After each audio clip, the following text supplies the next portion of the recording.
ప్రీతి రెడ్డిని, మల్లారెడ్డిని, ఆయన తమ్ముడు గోపాల్ రెడ్డిని అరెస్ట్ చేయాలని చెప్పేసి. ఓవైపు మనకి ఇంకో సైడ్ నుంచి వస్తున్నటువంటి మాట, విద్యార్థులు ఎప్పుడైతే తిరగబడ్డారో అదే టైంలో మల్లారెడ్డి కోడలు ఎవరైతే ఉన్నారో ఆ కాలేజ్ నుంచి, హాస్టల్ నుంచి ఇమీడియట్గా పారిపోయినట్టు కూడా ఇన్ఫర్మేషన్ తెలుస్తూ ఉంది. But how to see this sir? ఎందుకంటే ఆడపిల్లలు చదువు చెప్పాల్సినటువంటి చోటే, చదువు వాళ్ళు అంత ఖర్చు పెట్టి అన్ని లక్షలు పెట్టి మరి చదువుకుంటున్నటువంటి చోట కూడా కనీస భద్రత లేకపోయిందా అనేటువంటి బాధ తలుచుకుంటే, రేపు పొద్దున పొరపాటున ఈ వీడియో ఎవరికి దొరికినా, ఈ తీసినటువంటి వీడియోలు ఎలాంటి వీడియోలు తీసారో ఏందో తెలియదు, కానీ ఆ ఆడపిల్లల జీవితాల రక్షణ కొరవైనట్టే కదా. అంటే ఇప్పుడు చట్ట ప్రకారం ఏం చేయాలో అది చేయాల్సిందే. ఇప్పుడు కాలేజీ యాజమాన్యము బాధ్యత పూర్తిగా ఉంటుంది, దాంట్లో మనమేమి సందేహించాల్సినట్టు అవసరం లేదు. యాజమాన్యం నిర్లక్ష్యంగా ఉండటం వల్ల ఇలాంటి ఘటనలు జరుగుతాయి ఎక్కడ కూడా. అలా పిల్లల విషయంలో వాళ్ళల్లో ఇన్వాల్వ్ అయిపోయి పనిచేసేటువంటి వార్డన్లు కానీ, మహిళా వార్డన్లు కానీ, అలాగే ఉపాధ్యాయులు కానీ, అంటే లెక్చరర్లు కానీ పని అలా ఉండాలి. అలా లేకపోతే ఏమైపోతుందంటే సమాచారం రాదు. వాళ్ళు ఎలా ఫీల్ అవుతున్నారు, హాస్టల్ రూమ్ లో ఎలా ఉంటున్నారు, బాత్రూముల్లో పరిస్థితులు ఎలా ఉన్నాయి, అలాగే చదువులో ఎలా ఉన్నారు, ఎలా ఫీల్ అవుతున్నారు, హాస్టల్ రూమ్ లో కూర్చొని చదువుతున్నారా లేదా, ఇవన్నీ కూడా శ్రద్ధతో గమనించేటువంటి పరిస్థితి అక్కడ కాలేజీ వాతావరణం ఉండాలి. అంటే అలా నియమించాలి సంబంధించినటువంటి వాళ్ళను. అలా కాకుండా నేను డ్యూటీ చేశాను, నాకు నెల జీతం వచ్చింది, నేను వెళ్ళిపోతున్నాను అనేది ఒకటి, లేకపోతే తక్కువ జీతాలు ఇచ్చి పెట్టడం ఒకటి, ఇలాగ బయట వాళ్ళను వేరే రాష్ట్రాల వాళ్ళు తీసుకొచ్చి పెట్టడము, ఇవన్నీ కూడా తప్పుడు పనులే.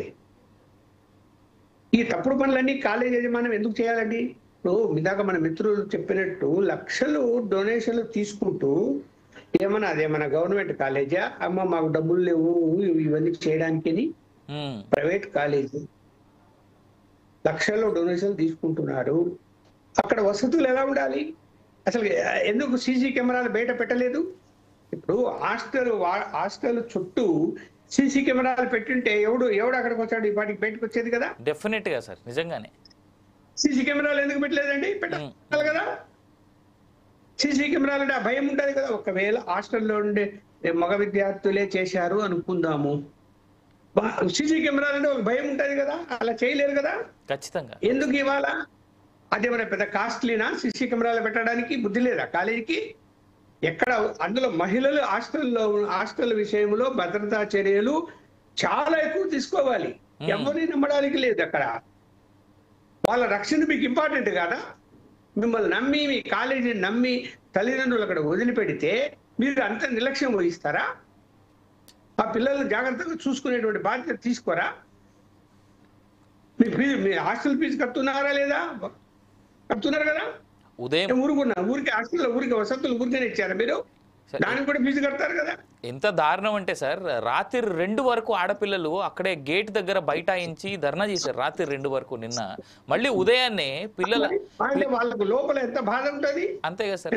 ఎంత కోపం ఉంటది, బాధ ఉంటది. అరే ఏం జరుగుతుందో తెలియదు అన్నప్పుడు, ఇప్పుడు సెక్యూరిటీ లేదు అన్నప్పుడు వాళ్ళ చదువుల మీద కూడా కాన్సన్ట్రేషన్ ఎట్లా చేస్తారండి ఇప్పటి నుంచి, ఈ రోజు నుంచి? అవును అవును. ఆ లోపల ఉండే వాళ్ళు ఒక ప్రశ్న అడుగుదాం. ఇవ్వాలి ఇప్పుడు తల్లిదండ్రులు ఇవ్వాలన్నా, కాలేజ్ యజమాని ఇవ్వాలన్నా? ఏం చేస్తున్నారు? కాలేజ్ యజమాని అక్కడికి వెళ్ళాలి కదా. పారిపోవడం ఎందుకు? తప్పు జరిగితే ఒప్పుకోవాలి కదా. లేదు ఇదిగో ఈ భద్రతా చర్యలు తీసుకుంటున్నాము, జరిగిపోయిందని పోలీసులు విచారణ చేస్తున్నారు, ఎవరైనా సరే చర్యలు తీసుకుంటారు అని చెప్పి ధైర్యం ఇవ్వాలా. అన్ని హాస్టల్ గదులు వెరిఫై చేయాలా, బాత్రూమ్లు వెరిఫై చేయాలా, చుట్టూ నేను చెప్తున్నా కదా, చుట్టూ ఎక్కడ పడితే అక్కడ ఈ సీసీ కెమెరాలు పెట్టాలా. పెట్టినప్పుడు ధైర్యం వస్తుంది. ఎవరు అడుగు పెట్టలేరు సీసీ కెమెరాలు ఉంటే. అవి లేవు, అక్కడ సీసీ కెమెరాలు లేవు. అక్కడ కూడా ఏంది, ఆ యొక్క కిటికీ నుంచి అతను చెయ్యి పెట్టి ఆ కెమెరాను అక్కడ పెట్టాడు. అందుకని ఆ చెయ్యి అక్కడ తగిలింది. అక్కడ ఎందుకు? ఆ అద్దాల మీద మట్టి పేరుకొని ఉంటది. ఈవెన్ మన ఇళ్లలో కూడా బాత్రూముల్లో అద్దాలు ఉంటాయి కదా, దాని మీద మట్టి పేరుకొని ఉంటది. ఆ చెయ్యి పెట్టాలి కదా, అక్కడ ముద్ర పడింది. అవును. ఖచ్చితంగా ఇప్పుడు దాన్ని ట్రేస్ చేయొచ్చు ఈజీగా. ఆ ఫింగర్ ప్రింట్ ట్రేస్ తో అది ఆధారం ఇంకో దాంతో మ్యాచ్ చేస్తారు ఖచ్చితంగా. ఎవరు అనేది అది కనిపెట్టడానికి పెద్ద విషయం ఏం కాదు, కనిపెట్టచ్చు. అలాగే వీడియోలో కూడా కనిపెట్టచ్చు ఎవరు అక్కడ వెనక నుంచి ఆ విధంగా చేయగలిగారు అని. అవును. అదే బయట సీసీ కెమెరా ఉండింటే ఇంకా క్లియర్ గా ఎన్ని గంటలకు వచ్చారు, అక్కడ ఏమైనా కెమెరా పెట్టారా, లేకుంటే సెల్ ఫోన్ ఇట్లా పెట్టి తీసారా అనేది తెలుస్తుంది. అవును. ఇప్పుడు భయం అనేది ఉంటది. ఇప్పుడు అది కాదండి, ఇప్పుడు రాత్రి పూట సడన్ గా బాత్రూమ్ పోతారు, అయ్యే శబ్దాలు వచ్చాయనుకోండి, పిల్లలు ఎంత భయపడతారు? సెక్యూరిటీ అనేది ఎంత ఇంపార్టెంట్ చెప్పండి. అక్కడ అమ్మాయిలు చదువుకుంటున్నారంటే సెక్యూరిటీ విషయంలో ఏ మాత్రం నిర్లక్ష్యం పనికిరాదు. సార్ లక్ష్మణ్ గారు ఒక మాట చెప్పండి, what could be the parents mind set sir ఈ టైంలో? పేరెంట్స్ ఎలా ఉంటారు? ఒకవేళ సరే జరగరాంది 300 వీడియోలు పైగా తీశారనేటువంటి మాట ఉంది కదా, ఈ టైంలో పేరెంట్స్ కి మీరు ఇచ్చేటువంటి ధైర్యం ఏంటి?